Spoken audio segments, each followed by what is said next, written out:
Saya bersama dengan Mas Ade Yunus, saudara akan naik ya, menggunakan speedboat. Silakan Mas Ade.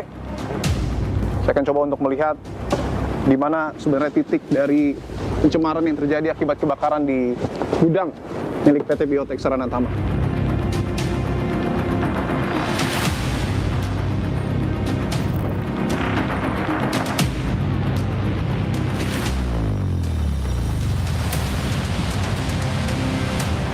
Bahwa sebelumnya Mas Ade, informasi yang beredar 22,5 km Sungai Cisadane ini tercemar. Bahkan lebih mungkin, Mas. Bahkan lebih? Iya. Informasi yang dimiliki Bangsa Suci mungkin? 33-an sampai ke Tanjung Burung Muara 30. Artinya itu melintasi 3 Kota kabupaten. kota kabupaten? Kota Tangsel, ini kita di kabupaten, di seberang kita Tangsel.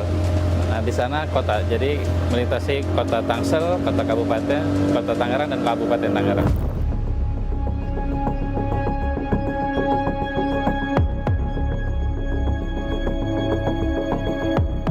Begitu banyak ikan yang mati. Mungkin bisa digambarkan seberapa banyak sebenarnya ikan yang mati akibat keracunan dari peristiwa kebakaran di PT Biotek? Menurut keyakinan saya, bisa lebih dari atas 1 juta lebih ikan. Karena kalau biasanya itu hanya kita lihat ratusan saja ikan yang mabok. Kira awalnya adalah tumpukan sampah seperti yang sekarang kita lihat. Tapi Seperti ketika itu ya? tapi ketika kita dekati, rupanya itu adalah kumpulan-kumpulan ikan yang sudah mati. Jadi tidak lagi mabok, kondisinya sudah mati mengambang. Bahkan ikan terkuat sekalipun seperti tadi ikan sapu-sapu itu ikut mati. Dan itu termasuk ke dalam tekstur dari air Sungai Cisadane yang juga berubah. Airnya sudah sangat tercium bau, lalu juga berwarna putih.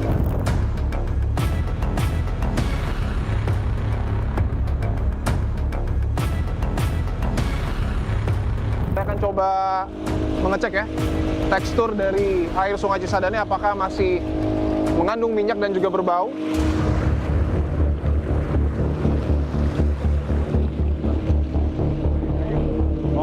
Oke, saya akan coba mengambil airnya ya.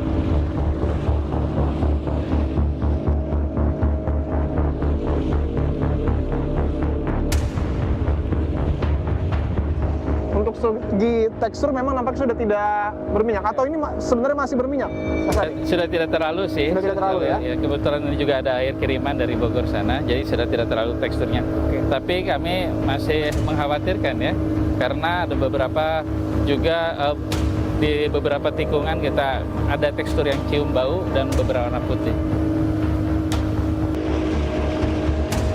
Tapi saya ingin tanyakan Mas Ade, apakah pencemaran yang terjadi di Sungai Cisadane ini merupakan kali pertama atau sebelumnya sudah pernah terjadi? Sebelumnya sudah terjadi, tapi tidak terlalu signifikan dan masif seperti hari ini ya, seperti kemarin itu. Karena kalau kemarin kita hanya menemukan tekstur berwarna saja dan cium bau, tapi ikan-ikan mati itu kita jarang sekali menemukan. Tapi kalau kemarin itu sangat luar biasa.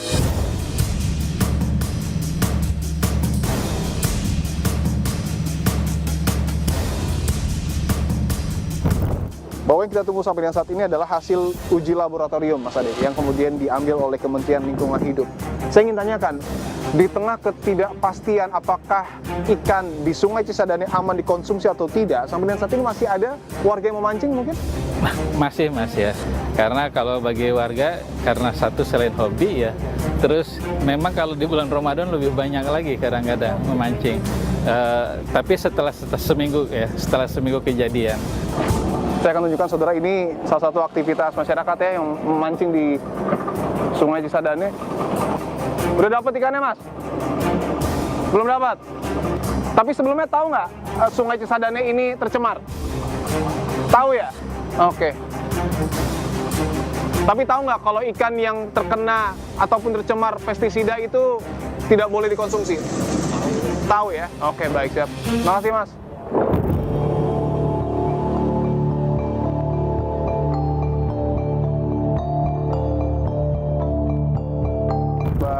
Bertanya ke beberapa warga di sini, saudara, yang memancing di Sungai Cisadane. Pak, izin tanya-tanya Pak, dengan Dipo Kompas TV, dengan Bapak siapa Pak? Pak Sunardi. Pak Sunardi. Iya. Sudah dapat ikan Pak? Dapat 3. Sudah dapat 3? Iya. Ikannya ditaruh di mana Pak? Ini, angkat Bang. Tuh, Bang. Izin lihat apa ya? Ya, boleh. Ini ikan lele. Ya. Oh, tiga-tiganya lele. Lele ya. Ini bisa dilihat ya, ini ikan lele yang didapat oleh Bapak yang sedang Iya. memancing. Oke. Tapi Bapak sebelumnya tahu nggak Pak, Sungai Cisadane ini 9 Februari 2026 tercemar oleh bahan kimia? Oh iya, pernah ngelihat saya ada banyak orang yang mendapatkan ikan yang kena apa? Kimia katanya, ada ledakan katanya. Oke. Ikannya kondisi seperti apa Pak yang Bapak tahu saat itu? Saya tahunya sudah pada mengambang gitu. Mati Pak? Iya, pada mati semua. Kecil, besar sampai ke sapu-sapu, dia ikan paling kuat kan dia. Tapi mati dia tuh. Waktu itu ikannya itu diambil warga Pak? Kayaknya sebagian pas kejadian banyak yang ngambil. Pas kejadian itu. Nanti itu ikannya untuk dikonsumsi? Kalau ini kan istilahnya air sudah berubah ini. Oke. Berarti air sudah normal lagi. Ya. Kayaknya enak ini dah. Tapi sebelumnya ada larangan mancing Pak? Tidak ada. Bapak tidak mendengar ada larangan mancing? Tidak ada.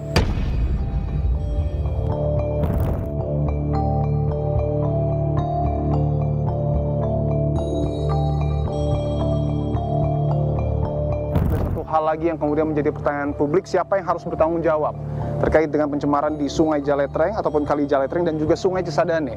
Menurut Mas Ade, apakah cukup Biotek Saranantama yang kemudian harus bertanggung jawab atau seperti apa?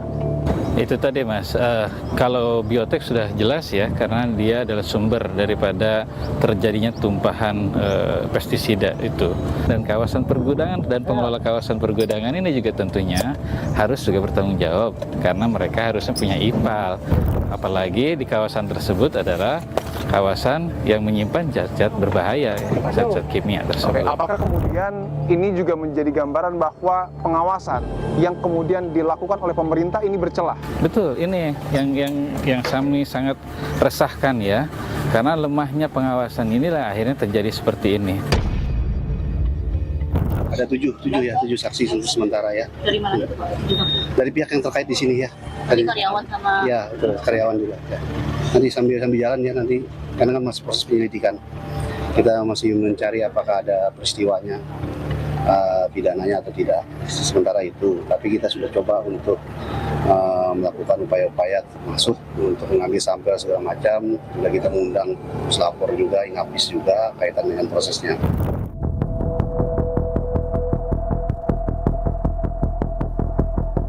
Saudara, tim investigasi khusus terus melakukan kajian untuk mendalami seberapa masif sebenarnya dampak dari kebakaran gudang penyimpanan bahan kimia pestisida terhadap pencemaran lingkungan, khususnya di Sungai Jaletreng dan juga Sungai Cisadane. Lalu pertanyaannya, siapa sebenarnya pihak yang harus bertanggung jawab terkait dengan peristiwa pencemaran lingkungan ini? Secara eksklusif, saudara, saya akan tanyakan kepada Menteri Lingkungan Hidup, Bapak Hanif Faisal Nurrafiq. Pak Hanif, terima kasih untuk waktunya, Pak. Mas. Sehat, Pak Menteri? Alhamdulillah, doanya Mas. Siap. Saya ingin langsung tanyakan, Pak, bahwa Kementerian Lingkungan Hidup tentu sudah mengkaji seberapa masif dampak pencemaran lingkungan yang terjadi di Sungai Jaletreng dan juga Sungai Cisadane akibat peristiwa kebakaran gudang penyimpanan bahan kimia pestisida. Sudahkah ada hasilnya, Pak? Bahwa kejadian ini bermula dari kebakaran gudang penyimpanan pestisida dengan segala macam komponen kimianya, dan sebagian besar memang memiliki sifat akuatik akut dan akuatik kronis. Jadi dua-duanya memang sangat berbahaya. Kemudian ada satu juga yang sifatnya fomigen. Jadi fomigen itu memiliki suhu bakar yang rendah, sehingga memang di dalam penanganannya pada saat terjadi suatu kebakaran tidak boleh digunakan air. Tidak boleh digunakan Tidak air? boleh digunakan air untuk memadamkan, harus dalam bentuk foam. Nah, karena disemprot dengan air, maka semua kandungan tadi pestisida larutlah dalam drainasenya, kemudian langsung masuk ke Sungai Jaletreng. Jadi Jaletreng ke Cisadane itu 9 kilo. Ya, ketemulah Sungai Cisadane. Saya izin, Pak Menteri, artinya kelalaian pertama ketika pencemaran lingkungan terjadi usai peristiwa kebakaran itu bermula ketika pemadaman dilakukan dengan menggunakan air. Iya, karena pemadaman dengan air karena tidak tersedianya sarana SOP kedaruratan yang harusnya di dalam Peraturan Pemerintah Nomor 7 Tahun 1973 dan Permentan 104 2014 itu harusnya dimiliki oleh tenan tersebut. Kemudian tidak ada bariernya dalam bentuk IPAL. Dua-duanya ini sangat penting dan itulah yang terjadi. Kemudian ngalirlah itu ke drainase masuk kemudian ke Sungai Cilentreng dan akhirnya masuk ke Cisadane. Oke. Kalau di awal ini sempat disebutkan kurang lebih sepanjang 22,5 km pencemaran sungai itu terjadi. Apakah itu masih di angka yang sama pada detik ini atau mungkin sudah meluas, Pak Menteri? Ya, proyeksi kita sesuai dengan data visual yang kami dapat, maka pencemaran ini mengalir terus sampai ke Teluk Naga. Sampai ke Teluk Naga. Ya, jadi sepanjang 41,66 km, sehingga terjadi kerusakan yang cukup masif dari biota sungai, baik itu mungkin dari fauna maupun floranya yang ada di sepanjang kejadian yang mengalir mengikuti aliran sungai yang membawa pencemaran itu dari mulai Cilentreng sampai ke Teluk Naga.